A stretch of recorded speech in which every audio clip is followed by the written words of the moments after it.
નમસ્તે. આજના લેક્ચરમાં આપણે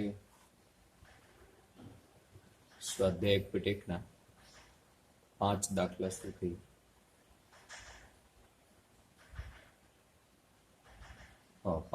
સુધી દાખલા ગણેલા. બરોબર. હોમવર્કમાં પણ તમને દાખલા ગણવા માટે આપેલા. સમજવાનું છે સ્વવાચક શું છે, સંમિત શું છે અને પારંપરિક શું છે. હવે જે આપણે વાત કરીએ છઠ્ઠા દાખલાની,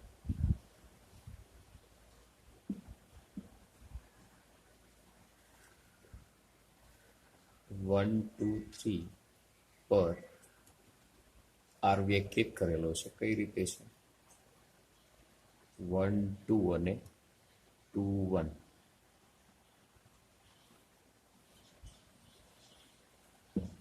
અહીંયા સ્વવાચકતા માટેની શરત કઈ થાય કે 1 1 નોટ બિલોંગ્સ ટુ આર. વાત તો એ હતી સ્વવાચક માટે એ બિલોંગ્સ ટુ આર હોવા જોઈએ. એ એટલે આનો કોઈ પણ ઘટક એક લઈએ તો એક not belongs to R. R ની અંદર નથી, સ્વવાચક નથી. બરોબર, સ્વવાચક નથી. પછી જોઈએ 1 2 જે આર ની અંદર હોય એવો એક ઘટક લીધો. implies that 2 1 belongs to R છે. તેથી 1 2 તો ઊંધું પણ એની અંદર હોવું જોઈએ, તો એ પણ છે, એટલે સંમિત છે. સંમિત સંબંધ છે એવું લખવાનું છે. ત્યારબાદ પારંપરિકતા માટે બે ઘટક એની અંદર હોય એવા લઈએ, એટલે કે 1 2 belongs to R અને 2 1 belongs to R. આ બે આની અંદર ખરેખર છે, 1 2 અને 2 1. તો implies that પહેલો અને છેલ્લો ઘટક કયો થાય? 1 1 not belongs to R. પારંપરિક નથી. ઓકે.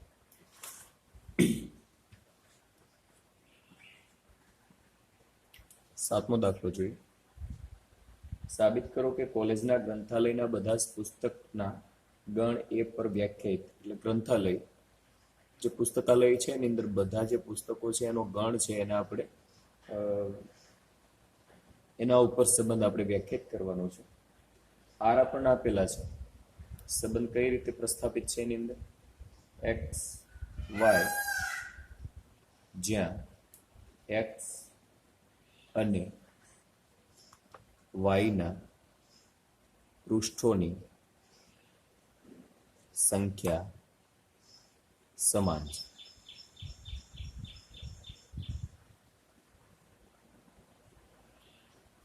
સવાચકતા લઈએ x x belongs to R થાય. કઈ રીતે થાય? એક્સ અને એક્સ ના પૃષ્ઠોની સંખ્યા, એનું જ પુસ્તક હોય તો એના પાનાની સંખ્યા તો સરખી જ હોવાની. તેથી તે કેવું છે? સ્વવાચક છે. બીજું લઈએ, x Y belongs to R હોય, implies that y x belongs to R. તમને એમ કહેવામાં આવે, દાખલા તરીકે અહીંયા કોઈ આ એક પુસ્તક છે, આ એક પુસ્તક છે, આ એક્સ છે, આ વાય છે. આના પત્તાની સંખ્યા અને આના પત્તાની સંખ્યા સરખી છે. એની જગ્યાએ હું ઊંધું કરી નાખું કે આના પત્તાની સંખ્યા અને આના પત્તાની સંખ્યા સરખી છે. બેના મતલબ તો કેવા થાય?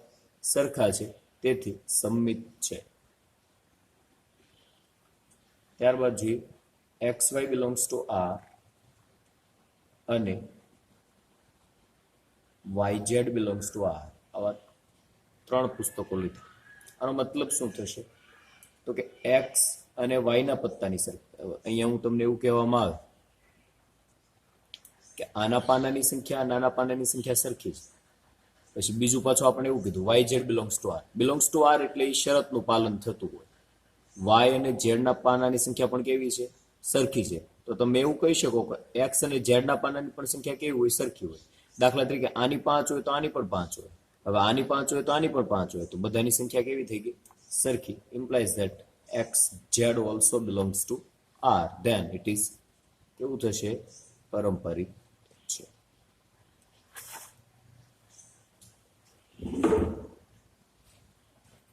આઠમો દાખલો જોઈએ. એ આપણને આપેલા છે, that is 1 2 3 4 and 5. R equal to આપેલા છે એ બી વેર એ બી વચ્ચેનો સંબંધ મોડ્યુલસ એ માઇનસ બી કેવા છે? યુગ્મ છે. તો એની અંદર 1 2 3 ના બધા ઘટકો 1 2 3 ના બધા ઘટકો 1 3 5 1 3 5 માટે આર સંબંધ ધરાવે છે એવું સાબિત કરવાનું છે. 1 3 5 માટે જુઓ તમે તો પોતાની સાથેનો સંબંધ તમે વિચારો. ફોર એક્ઝામ્પલ તમે x બિલોંગ્સ ટુ એ લ્યો,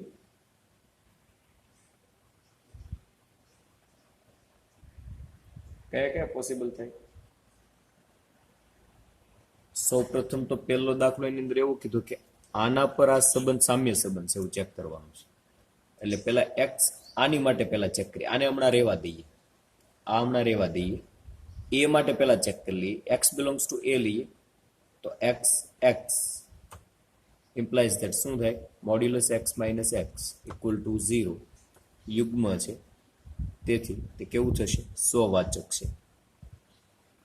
સામ્ય સંબંધ સાબિત કરવા માટે શું કરવાનું છે? તે સ્વવાચક છે, સંમિત છે અને પરંપરિત છે એવું ત્રણેય આપણે સાબિત કરવાનું છે. ઓકે, હવે આપણે x અને y બીજા બે લઈએ તો એના માટે વિચારી x minus y xy belongs to r એની અંદર છે એવું વિચારીએ તો શું આવશે? x માઇનસ y યુગ્મ છે. ઇમ્પ્લાઇઝ ધેટ આનો ઉલટાવી નાખું y માઇનસ x પણ કેવા આવે? યુગ્મ જ આવે. કેમ કે મોડ્યુલસ છે એટલે માઇનસ હોય તો પ્લસ થઈ જવાના છે. તો કેટલા આવશે? yx belongs to r. જો xy બિલોંગ્સ ટુ r હોય તો આવું લખી શકીએ, તો આવું હોય તો આવું લખી શકાય. સંમિત છે. ઊંધું પણ એની અંદર આવે. xy belongs to r અને y z belongs to r implies that શું આવશે? આનો મતલબ શું થાય કે x માઇનસ y કેવા છે? યુગ્મ છે. એ યુગ્મ હોય તો y માઇનસ z પણ કેવા થાય? યુગ્મ છે. x માઇનસ y યુગ્મ હોય ને y માઇનસ, એક ઉદાહરણ લઈ લઈએ નાનું. દાખલા તરીકે 1 માઇનસ 3 લઈએ તો ઇક્વલ ટુ કેટલા આવશે? 2. અહીંયા 3 માઇનસ 5 લઈએ તો ઇક્વલ ટુ કેટલા આવશે? 2. આ યુગ્મ છે, આ યુગ્મ છે. હવે આ 1 અને 5 ની વાત કરીએ. 1 માઇનસ 5 તો કેટલા આવશે? 4. એ પણ કેવા થશે? યુગ્મ થાય. તો એનો મતલબ એવો x અને z પણ કેવા હશે? યુગ્મ છે. x માઇનસ z પણ કેવા થાય? યુગ્મ છે. x માઇનસ z યુગ્મ હોય તો શું લખી શકો? x z belongs to r. તેથી તે પરંપરિત છે.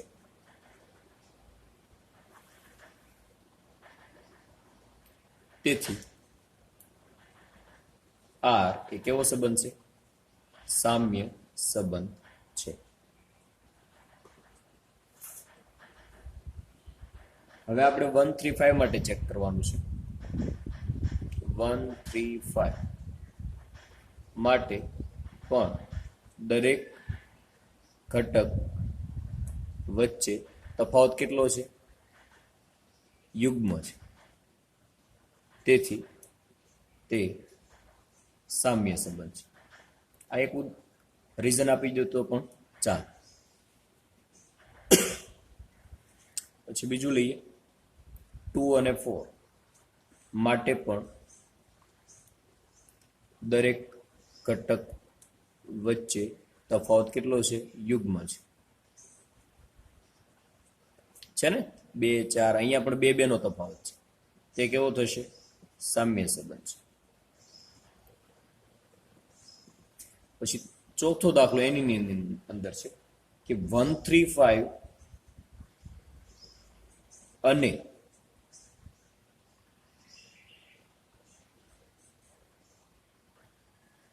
2 4 આ બેના ઘટક વચ્ચે સામ્ય સંબંધ નથી. તો અહીંયા તમે રીઝન એવું આપી શકો કે 1 3 5 ના કોઈ પણ ઘટક નો 2 4 ના ઘટક સાથેનો તફાવત યુગ્મ નથી, તેથી તે સામ્ય સંબંધ નથી. આ સ્પષ્ટ રીઝન થઈ ગયું. કેમ કે વાત આપણને સંબંધ આ જ રીતે આપ્યો ને કે a માઇનસ બી યુગ્મ છે, આ જ આપણો સંબંધ છે. તો એનો તફાવત યુગ્મ આવવો જોઈએ. અહીંયા 1 અને 2 વચ્ચેનો તફાવત 1 છે, 3 અને 2 વચ્ચેનો તફાવત 1 છે, 5 અને 2 વચ્ચેનો તફાવત 3 છે. એવી રીતે 1 અને 4 લ્યો તો 3, 3 અને 4 લ્યો તો 1, 5 અને 4 વચ્ચેનો તફાવત 1. યુગ્મ ક્યાંય તફાવત છે નહીં. અહીંયા દાખલો પૂરો, થોડો લાંબો છે પણ આવડી જાય એવો છે.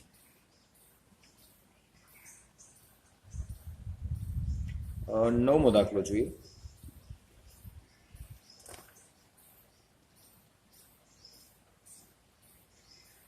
એ ઇક્વલ ટુ આપણને આપેલા છે x belongs to z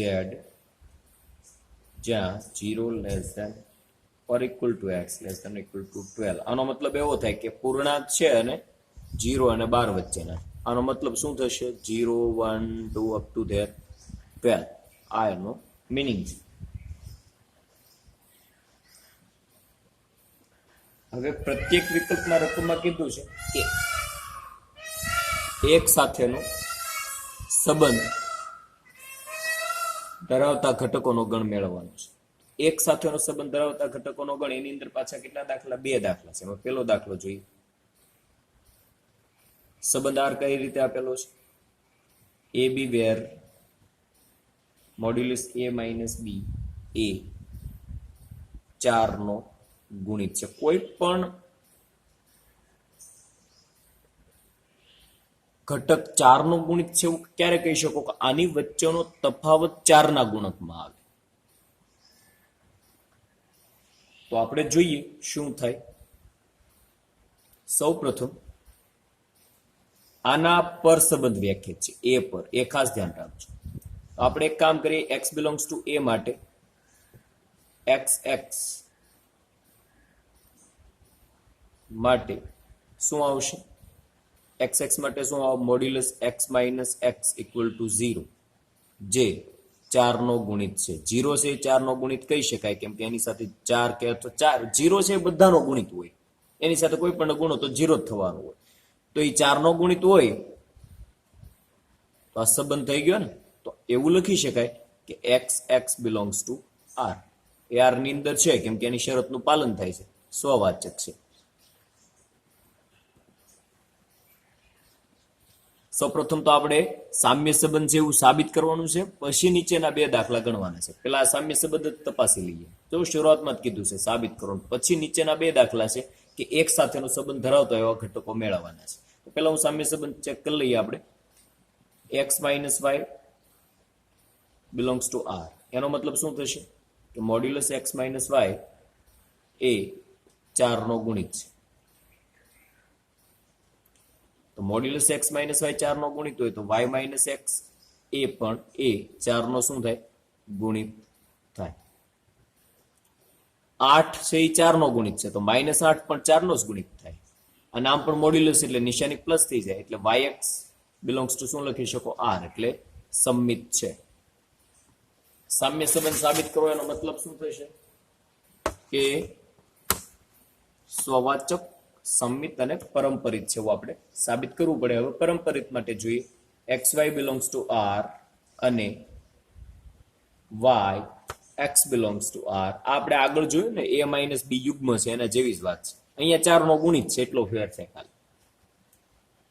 તો x અને y વચ્ચેનો તફાવત 4 ના ગુણકમાં હશે, y અને x વચ્ચેનો તફાવત 4 ના ગુણકમાં હોય તો સીધી વાત છે x અને z વચ્ચેનો તફાવત પણ કોની વચ્ચે હશે? 4 ના ગુણકમાં જ હોય. તો અહીંયા તમે x z also belongs two r, તેથી તે પરંપરિત છે એવું કહીશ.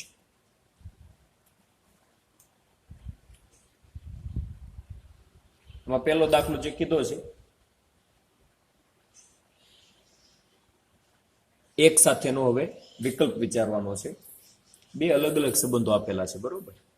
એટલે સામ્ય છે એવું તો સાબિત કરી નાખ્યું. હવે એક સાથેના ઘટકો વિચારવાના છે, કયા કયા આવે એના ગણ શોધવાના છે. તો એક સાથેના ઘટકો કયા કયા આવે? એક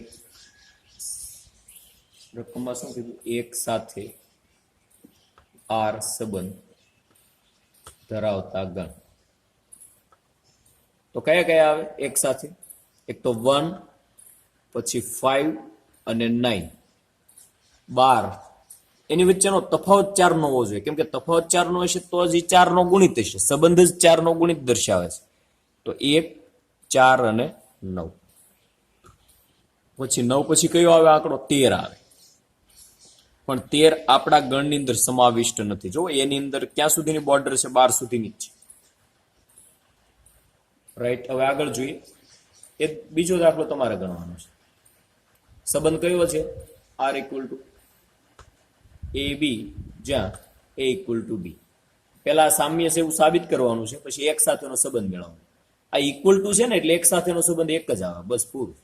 કેમ કે એક સાથે ઇક્વલ ટુ હોય એવો કોણ આવે? એક સાથે ઇક્વલ ટુ કોણ આવે? એક જ આવે બધે. એટલે ખાલી એક જ આવશે, બીજું કાંઈ નહીં આવે. એક સાથેનો ઘટક કયો આવે? એક જ આવે. પણ પેલા સામ્ય સંબંધ છે એવું તમારે તપાસી લેવાનું. બહુ ઈઝી છે. એ ઇક્વલ ટુ એ હોય તો સહવાચક છે. પછી એ ઇક્વલ ટુ બી હોય તો બી ઇક્વલ ટુ એ પણ લખી શકાય, સંમિત છે. A equal to B, B equal to C, તો એ ઇક્વલ ટુ સી પણ લખી શકાય, તો પરંપરિત પણ છે. બસ દાખલો એ પૂરો. 10મો દાખલો હોમવર્કમાં તમારે બધા ઉદાહરણો મેળવવાના છે, અલગ અલગ કન્ડિશનો સાથે છે. વિચારજો, મેળવવાના છે અને મને મોકલવાના છે. 11મો દાખલો જોઈએ. સાબિત કરો કે સમતલમાં આવેલા બિંદુઓનો ગણ એ પર વ્યાખ્યાયિત સંબંધ આર ઇક્વલ ટુ શું આપેલો છે? બિંદુઓનો ગણ છે એના ઉપર આપણે સંબંધ આર વ્યાખ્યાયિત કરવાનો છે. કઈ રીતે છે? આ બિંદુ છે પી અને ક્યુ, એ કઈ રીતે જોડાયેલા છે? ઉગમ બિંદુથી બિંદુ પી નું અંતર એ ઉગમ બિંદુથી બિંદુ ક્યુ ના અંતર જેટલું જ છે. આને જો હું તમને વ્યવસ્થિત ટૂંકી રીતે વિચારું, તમને કહું તો આવું તમે લખી શકો. ઓ છે એ ઉગમ બિંદુ છે. બિંદુ પી નું અંતર એને કઈ રીતે દર્શાવ્યું? આપણે ઓપી વડે દર્શાવ્યું. તો ઓપી ઇક્વલ ટુ શું છે? ઓ ક્યુ.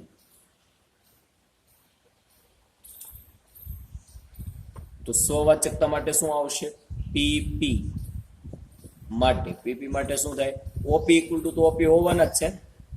બિંદુ પોતે પોતાનાથી અંતર તો સરખું જ હોય, તેથી કરીને લખી નાખવાનું PP it is also belongs to R, તેથી તે સ્વવાચક છે. એવી રીતે P Q belongs to R છે, એનો મતલબ શું થશે? OP equal to O Q. તો તમે એવું લખી શકો કે O Q equal to OP. ઉલટાવી શકાય, ઇક્વલ ટુ છે એટલે. આના જેવી જ વાત છે. અહીંયા એ ઇક્વલ ટુ બી છે ને અહીંયા અંતર છે, એટલો ફેર છે, બીજું કઈ નવું નથી. તેથી શું લખી શકો? QP also belongs to R. તે કેવું થશે? સંમિત છે. પછી P Q belongs to R અને Q R belongs to R. પરંપરિત માટે આ જ શરત છે આપણી. P Q belongs to R હોય તો પછી અહીંયા ક્યુ હોય તો અહીંયા ક્યુ પછીનું એક બિંદુ લઈ લેવાનું. તો આનો મતલબ શું થશે? ઓપી બિલોંગ્સ ટુ આર એટલે P Q belongs to R એટલે OP equal to O Q. આના માટે શું થાય? Q R belongs to R એટલે O Q equal to O R. તો OP equal to O Q છે અને O Q equal to O R છે, તો OP equal to O R લખી શકાય. Implies that. તો OP equal to O R હોય તો પી આર બિલોંગ્સ ટુ શું લખી શકો? આર લખી શકાય. તો એ શું થઈ ગયું? પરંપરિત છે. તેથી તે કેવું થશે? સામ્ય સંબંધ છે. આપણે સામ્ય સંબંધ છે એવું સાબિત કરવાનું હતું, તેથી આર એ સામ્ય સંબંધ છે. પછી એને પાછું એવું કીધું કે ઉગમ બિંદુ સિવાયના બિંદુ પી સાથે આર ધરાવતા બધા જ બિંદુઓનો ગણ એ પી માંથી પસાર થતું અને ઉગમ બિંદુ કેન્દ્ર વાળું વર્તુળ છે. આપણે આર કઈ રીતે આપેલો છે? આર શું આપ્યો? OP equal to O Q. તો આપણે પી બિંદુ લઈ લઈએ x1 y1 અને ક્યુ બિંદુ લઈ લઈએ x2 y2. ઉગમ બિંદુ ઓ છે એ 0 0 છે. તો એ શરતનું પાલન કરાવો. ઓપી ઇક્વલ ટુ શું છે? ઓ ક્યુ. તો અંતર સૂત્ર તમને બધાને ખબર છે, આનો વર્ગ કરો બંને બાજુ તો શું આવશે? OP square equal to O Q square. OP એટલે અને ઓ ક્યુ આના જેવી વાત છે. આપણું ઉગમ બિંદુ ઓ છે, અહીંયા બિંદુ પી છે અને અહીંયા કે ક્યુ છે. તો ઓપી અને ઓ ક્યુ બેનું અંતર એટલે આપણી ત્રિજ્યા થાય. તો એનો સ્ક્વેર એટલે આર સ્ક્વેર થાય. ઓપી અને ઓ ક્યુ સ્ક્વેર અંતર સૂત્ર લગાડો તો શું આવે? આ બેનું અંતર મેળવો તો 0 - x1 0 - y1 સ્ક્વેર. અંતર સૂત્ર તમને બધાને ખબર છે. તો x1 નો વર્ગ વત્તા y1 નો વર્ગ equal to O Q square. એટલે આ ક્યુ અને ઓ એનું અંતર મેળવો તો શું આવે? x2 સ્ક્વેર વત્તા y2 square equal to R square. તો આ કોનું સૂત્ર છે? જે એકમ વર્તુળ, એ તો ત્રિજ્યા એક હોય તો એકમ વર્તુળ થાય. આ કોનું છે? જે ઉગમ બિંદુ કેન્દ્ર વાળા વર્તુળનું સમીકરણ છે. બરોબર, આ વર્તુળનું સમીકરણ છે. તમને ખ્યાલ છે આપણે 4 ભાગ ભણવાના આવી ગયા: વર્તુળ, ઉપવલય, પરવલય અને અતિવલય. આ વર્તુળનું સમીકરણ છે. 11માં જોજો, તમને ખ્યાલ આવશે. આ સમીકરણ ઓલરેડી આપણે આવી ગયેલું છે. અહીંયા દાખલો પૂરો.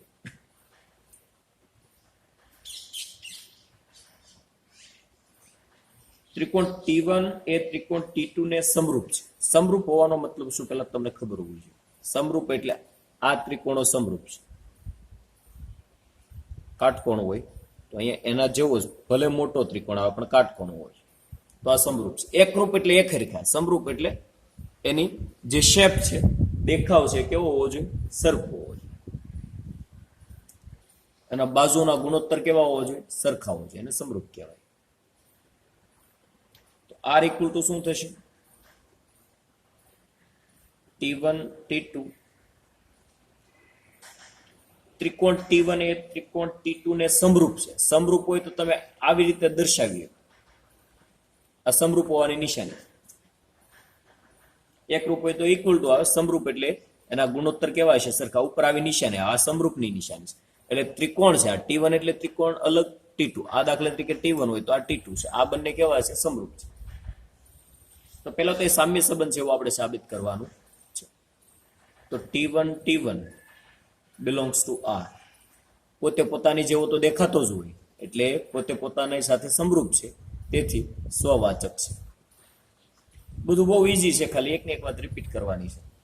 T1 T2 belongs to R implies that T1 સમરૂપ T2. તો આને તમે ઉલટાવીને પણ લખી શકો કે T2 સમરૂપ T1. એ તમે એમ કહો કે આ આના જેવો દેખાય અથવા તો એની આની સાથે સમરૂપ છે, અથવા તો ઊંધું કહો કે આની સાથે આ સમરૂપ છે. બેના મતલબ કેવા થાય? સરખા છે. તો implies that T2 T1 belongs to R. આ બધું લખવું પડે હો. તમારે સમિત છે એવું કેવું હોય તો ડાયરેક્ટ સમિત તમને ખબર પડે એટલે લખી નથી નાખવાનું. આ શરતો છે કે T1 T2 belongs to R, તો એનો મતલબ આવો થાય. તો આના ઉપરથી આ લખી શકો, તો આના ઉપરથી આ લખી શકાય, તેથી તે સમિત છે.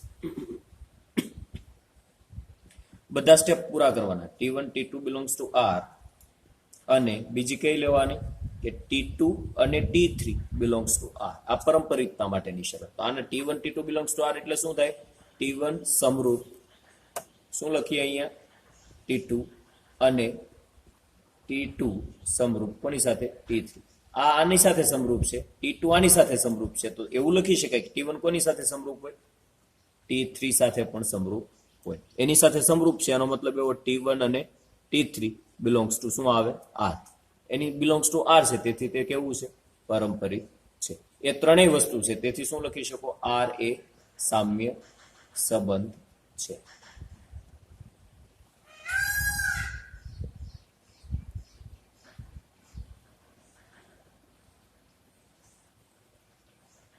પછી કીધું કે આ કાટકોણ ત્રિકોણ T1 ની બાજુ એક 3 4 5 છે, એક 5 12 13 છે અને એક 6 8 અને 10 છે. તો એમાંથી કયા ત્રિકોણો સંબંધ આર માં વ્યાખ્યાયિત છે? સંબંધ આર શું છે કે એ સમરૂપ ત્રિકોણો હોવા જોઈએ. સમરૂપ ત્રિકોણો ક્યારે કહેવાય? કે એના ગુણોત્તરો કેવા હોવા જોઈએ? સરખા હોવા જોઈએ. ગુણોત્તર કોનો સરખો આવે છે જુઓ તમે. કઈ કઈ ત્રિકોણ આપેલા છે? બાજુઓના માપ આપેલા છે. જો આ ત્રિકોણ છે એની બાજુઓના માપ આપેલા છે. 3 છે, 4 છે અને 5 છે. પછી બીજો એક ત્રિકોણ છે 5, 12 અને 13 છે. પછી એક બીજો ત્રિકોણ છે 6, 8 અને 10 છે. તો તમે જુઓ 3/6 equal to 4/8 equal to 5/10 equal to 1/2. આ પેલી બાજુ આ પેલી બાજુ એનો ગુણોત્તર સરખો, આ બીજી બાજુ આ બીજી બાજુ એનો ગુણોત્તર સરખો છે. પછી કયો છે 5 અને આ બાજુ એનો ગુણોત્તર, આની સાથે કોઈ ગુણોત્તર સરખો નહીં આવે. સમરૂપ હોય મતલબ કે એના ગુણોત્તરો બાજુઓના ગુણોત્તરોના માપ કેવા હોવા જોઈએ? સરખા હોવા જોઈએ. ગુણોત્તર કેવો આવે? 1/2 સરખો છે. તેથી એવું કહી શકાય આ જે ત્રિકોણ છે એને શું કીધું? એને આ કયો ત્રિકોણ હતો? T1 છે. આ કયો ત્રિકોણ છે? T2 છે. આ કયો ત્રિકોણ છે? T3 છે. તો સમરૂપ કયા કયા થાય? T1 અને T3. T1 અને T3 સમરૂપ છે કેમ કે એના ગુણોત્તરો કેવા આવે છે? સરખા આવે એટલે સમરૂપ છે. સમરૂપ હોય તો એનો મતલબ એવો કે T1 એ T3 સાથે સંબંધ ધરાવે, સામ્ય સંબંધ ધરાવે. બસ અહીંયા દાખલો પૂરો. ઓકે. સામ્ય સંબંધી માટે તમારે ખાસ એ બાબત ધ્યાન રાખવાની કે હંમેશા તમારે એને સ્વવાચક, સંમિત અને પરંપરિત છે એકની એક જ મેથડ સતત આપણે રિપીટ કરતી રહેવાની છે અને ઈઝી છે. આગળ જોઈએ 13મો દાખલો છે કે P1 અને P2 ની બાજુઓની સંખ્યા સમાન છે. બહુકોણ હોય, બાજુઓની સંખ્યા સમાન છે. તો આપણે અહીંયા લખતા જઈએ R ઇક્વલ ટુ શું છે? P1 અને P2, P1 અને P2 ની બાજુની સંખ્યા સમાન છે. તમને એમ કહેવામાં આવે કે P1 અને P1 belongs to R. ગમે તેટલો બહુકોણ હોય, દાખલા તરીકે આવો એક ષટકોણ લઈ લો અને બાજુ કેટલી છે? 1, 2, 3, 4, 5, 6. આ P1 છે. તો આ P1 ની P1 ની બાજુઓની સંખ્યા તો કેવી રહેવાની? સરખી. તેથી તે સ્વવાચક છે કેમ કે કોની અંદર આવે? R ની અંદર આવે. પછી P1 P2 belongs to R implies that શું લખી શકાય? P1 અને P2 ની બાજુની સંખ્યા કેવી છે? સમાન છે. સમાન છે.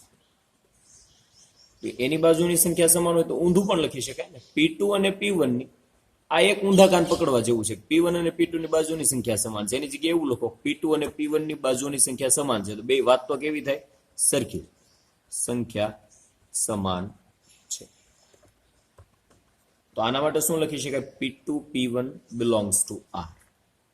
P2 P1 belongs to R લખી શકો. તેથી તે કેવું છે? સંમિત છે.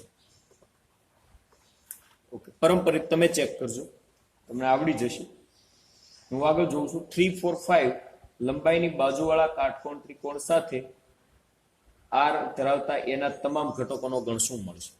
3, 4, 5 જેની બાજુનો માપ 3, 4, 5 હોય તો કેવો ત્રિકોણ થાય?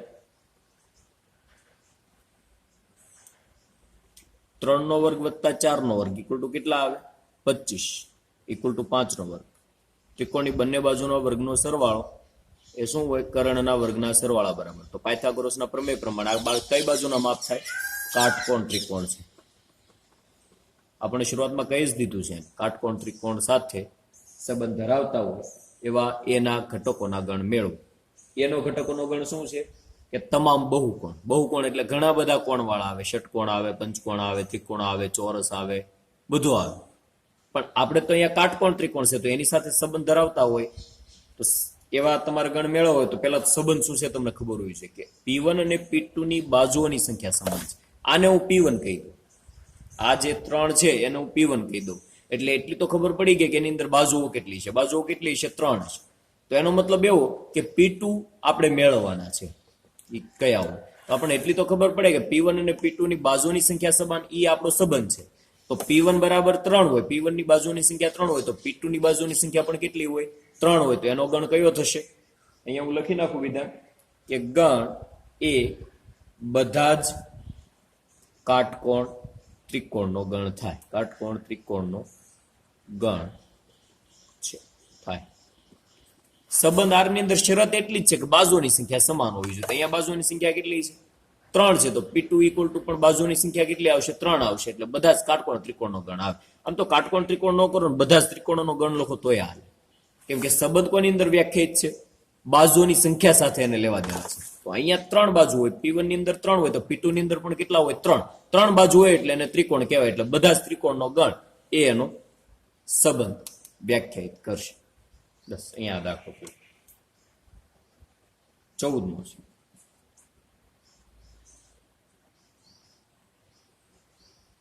XY સમતલની બધી જ રેખાઓનો ગણ L લઈએ આપણે. L એટલે બધી જ રેખાઓનો ગણ, બધી જ રેખાઓનો ગણ.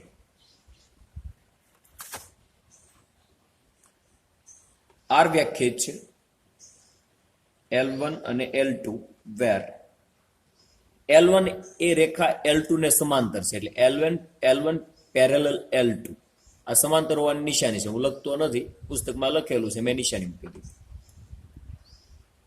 ઓકે, તો પહેલા તો એ સામ્ય સંબંધ છે એવું આપણે સાબિત કરવાનું છે.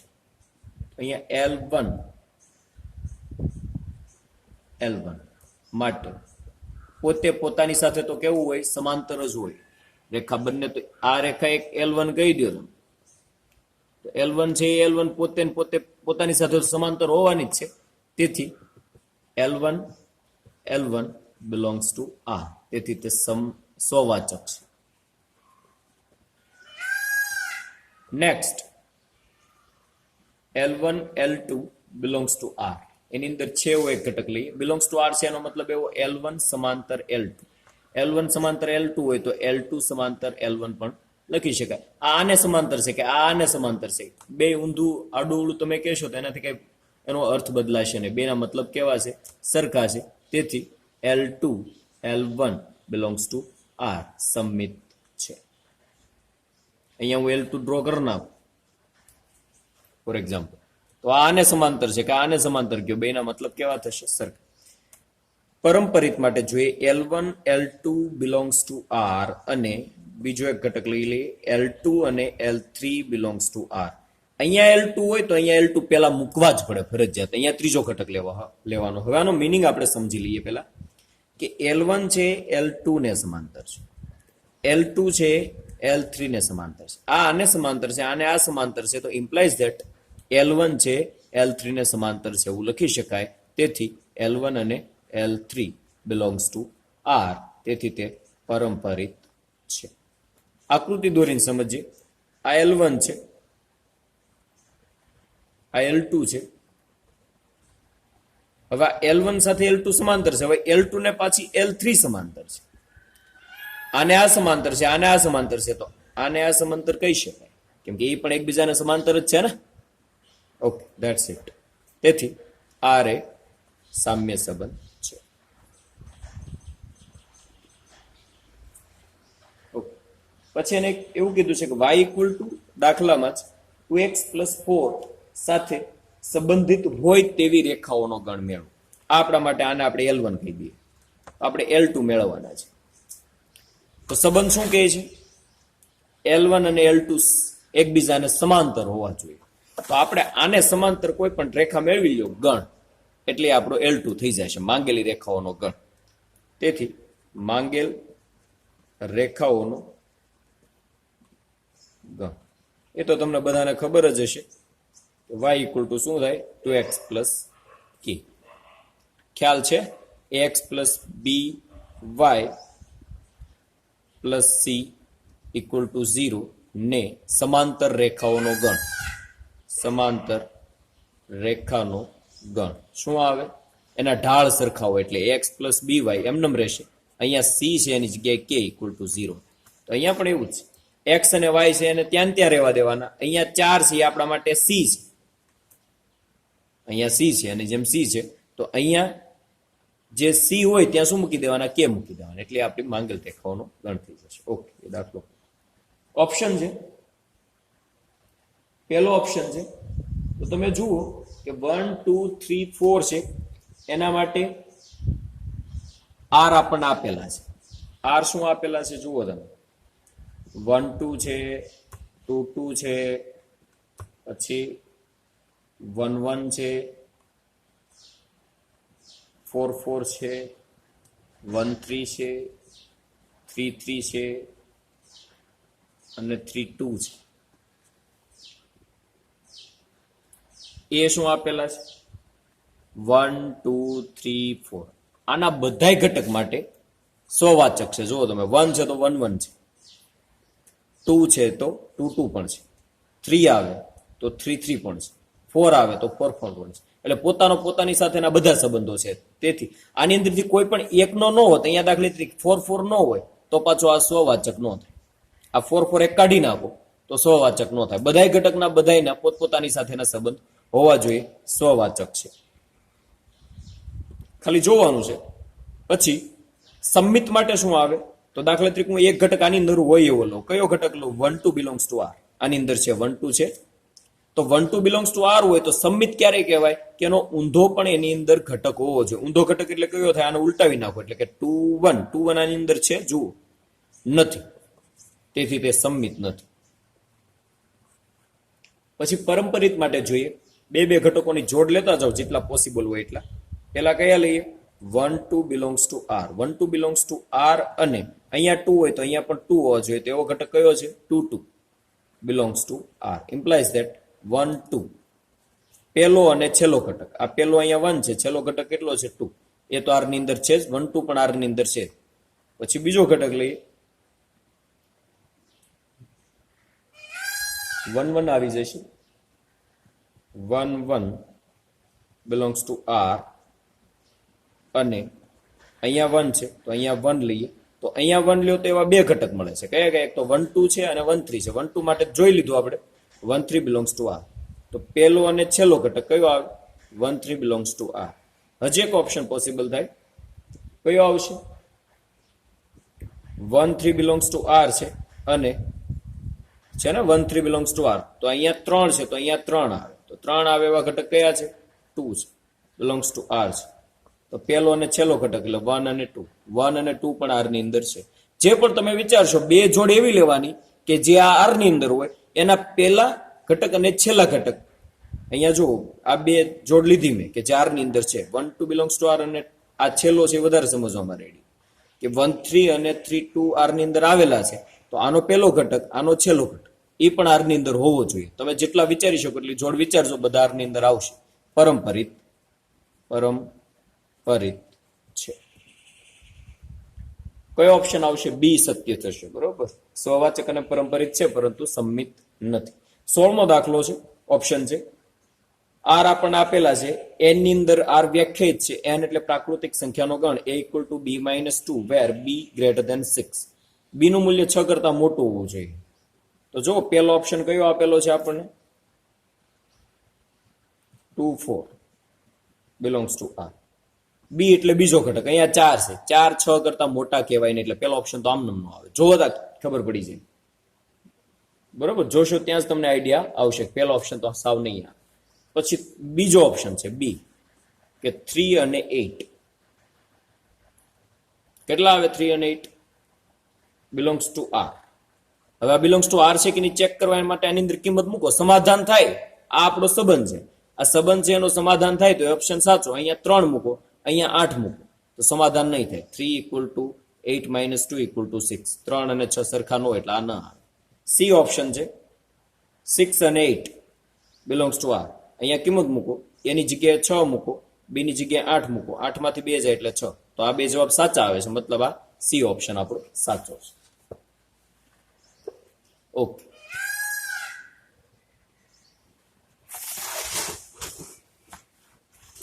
હવે પછી થિયરી થોડીક જોઈ લઈએ.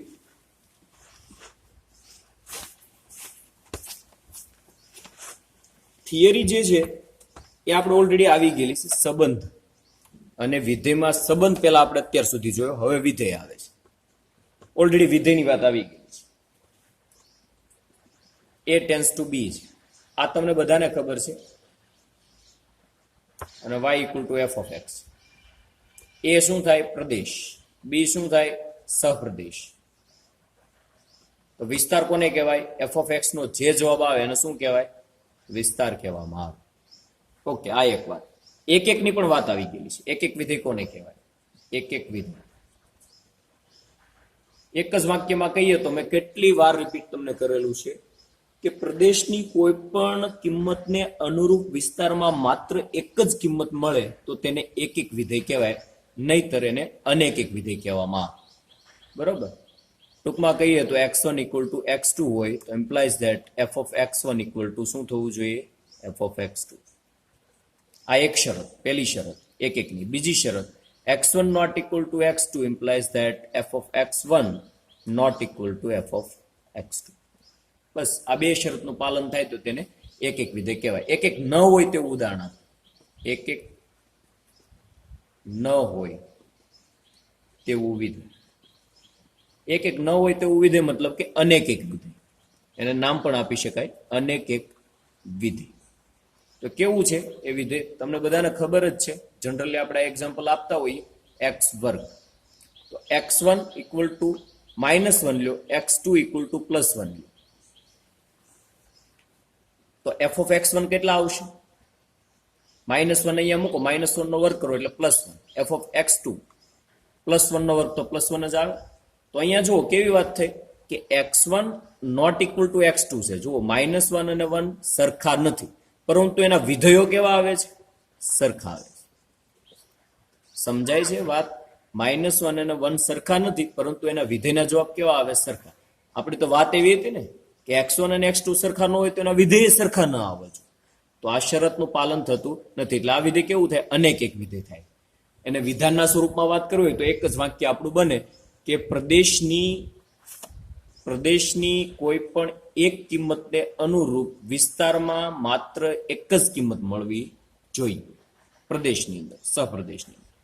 તો તેને એક એક વિધેય કહેવામાં આવે. એક એક વિધેય ન હોય તે અનેક એક વિધેય છે. બીજું આવે છે વ્યાપ્ત વિધેય. ટૂંકમાં જો તમને વ્યાપ્ત વિધેયની વાત કરું, આપણે વિધાન બોલીએ તો શું કહેતા હોય કે વિસ્તારની અંદર રહેલી સહપ્રદેશમાં, ટૂંકમાં વિસ્તાર એટલે સહપ્રદેશ, વિસ્તારના જે ઘટકો છે સહપ્રદેશમાં આવેલા હોય તો એનું વિધાન કેવું હોય તો યાદ રાખજો, ધ્યાન આપજો મારી વાત ઉપર, કે સહપ્રદેશની પ્રત્યેક કિંમતને અનુરૂપ ઓછામાં ઓછી એક કિંમત પ્રદેશમાં હોવી જ જોઈએ તો તેને વ્યાપ્ત વિધેય કહેવામાં આવે. ટૂંકમાં જો તમને કહી દઉં તો ખાલી એટલું એક યાદ રાખો એટલે તમને વ્યાપ્ત વિધેય સમજાય જાય. સહપ્રદેશ ઇક્વલ ટુ વિસ્તાર થવો જોઈએ. બસ આ સૌથી મહત્વની વાત આવી. સહપ્રદેશ ઇક્વલ ટુ વિસ્તાર થાય એટલે સમજવાનું એ વ્યાપ્ત વિધેય છે. સાબિત કરવાની રીત તો તમને બધાને ખબર છે. કઈ રીતે આપણે સાબિત કરતા હોઈએ? દાખલા તરીકે f of x equal to આપણે y equal to f of x કહેતા હોઈએ, ઇક્વલ ટુ માની લો કે 3x + 2 upon મતલબ 3x + 2 જ લો. તો આપણે વ્યાપ્ત વિધેય છે એવું સાબિત કઈ રીતે કરતા હોઈએ? પહેલા તો x ને સૂત્રના કરતા બનાવ્યું તો x ઇક્વલ ટુ શું આવશે? આ +2 છે, આ બાજુ કેવા થઈ જાય? માઇનસ, એટલે y - 2 3x implies that x equal to કેટલા આવશે? y - 2 upon 3. પહેલા x મેળવી લેવાના, પછી f of x ની અંદર x ની કિંમત મૂકી દેવાની. f of x equal to કેટલા છે? 3x + 2. તેથી f of x ની કિંમત કેટલી મળી આપણને? y - 2 upon 3 equal to x હોય ત્યાં y મૂકો એટલે શું આવશે? 3 કૌંસમાં y - 2 upon 3 + 2. સમજાય છે આખી વાત કે નહીં? y equal to f of x તો આપણે લેતા જોઈએ. આવી રીતે વિધેય આપેલું હોય તો વ્યાપ્ત છે એમ સાબિત કઈ રીતે કરતા તમને યાદ આવશે. આપણે આ ઓલરેડી આવી ગયેલું છે. 3x ઇક્વલ ટુ y - 2 કઈ રીતે થશે? એવું લાગે તો આપણે થોડુંક વ્યવસ્થિત લખીએ, તમને વધારે સમજાય. f of x equal to y લેતા હોય તો આની અંદરથી x ને સૂત્રના કરતા બનાવો. આ +2 આ બાજુ એટલે કેવા થઈ જાય? -2. 3 ભાગાકારમાં જાય. x ને સૂત્રના કરતા બનાવો, પછી ઈ એક્સ ની કિંમત આ વિધેયની અંદર મૂકી દો. વિધેય એટલે આ તો છે જ. તો અહીંયા આપણે એક્સ ની કિંમત મૂકી દીધી. એક્સ ની જે કિંમત મળી તે મૂકી. શું થાય એ જોઈએ. 3 3 ઉડી જશે. y-2 + 2 જવાબ શું આવી ગયો? y આવી. તેથી કરીને આપણે શું લખતા હતા કે પ્રત્યેક y belongs to b માટે x belongs to a મળે, જેથી શું થાય? f of x equal to શું મળ્યું? f of x equal to શું મળ્યા? f of x ની અંદર x ની કિંમત મૂકી તો છેલ્લે શું મળી જાય આપણને? y મળે.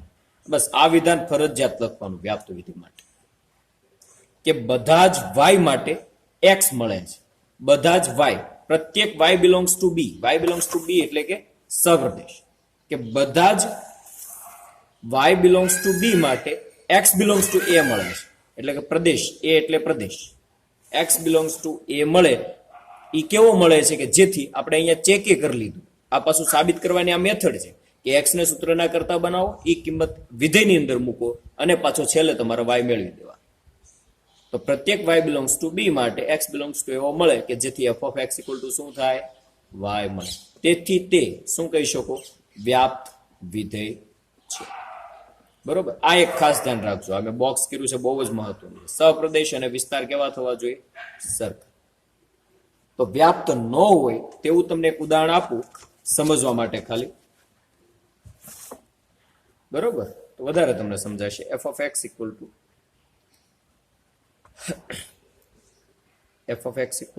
x વર્ગ જ લઈ લો ને, x વર્ગ, જ્યાં f શું આપેલો છે? z ટેન્સ ટુ z છે. z tense two z.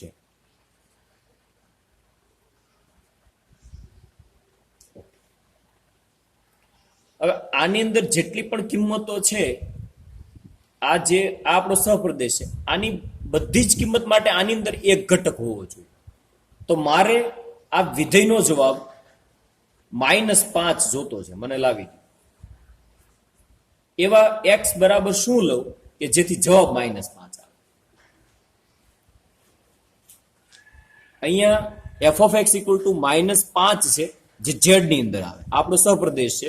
આની અંદર એવી જેટલી પણ કિંમતો આવે એ બધી કિંમતને અનુરૂપ માત્ર એક તો ઓછામાં ઓછો એક મળવો જોઈએ. એના કરતા વધારે મળે તો કોઈ પ્રશ્ન નથી, પરંતુ અહીંયા -5 છે એના માટે મારે x જોઈએ. હું અહીંયા x બરાબર એવી કઈ કિંમત મૂકું કે જેથી એનો વર્ગ કરો તો જવાબ શું મળે? -5. શક્ય જ નથી. તમે વિચારો. તો ખાલી એવી એક કિંમત માટે જો કિંમત ન હોય એટલી વ્યાપ્ત નથી.